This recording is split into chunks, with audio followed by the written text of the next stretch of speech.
And I say I don't know whether we were going to build one brand or multiple brand. Is the question we had is, does one brand need to be made for kitchen? One brand needed to be made for decor, one brand for gardening. We were thinking that way. We thought we needed to make different brands out of this.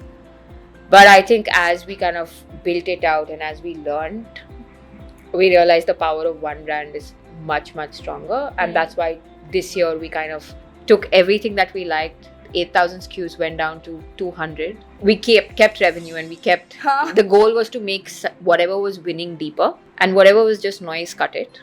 So that was the hardest thing for us to learn to do, but that is what we had to do. It simplified operations, it simplified everything. And everything that was winning, we kind of bet on it and we let it grow.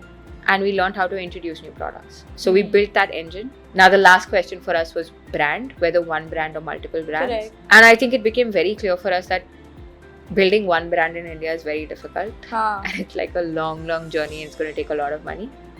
So we just decided to put everything under 10ClubHomes. Okay. And yeah, we're now one single brand, 10ClubHomes.com. That's where we are.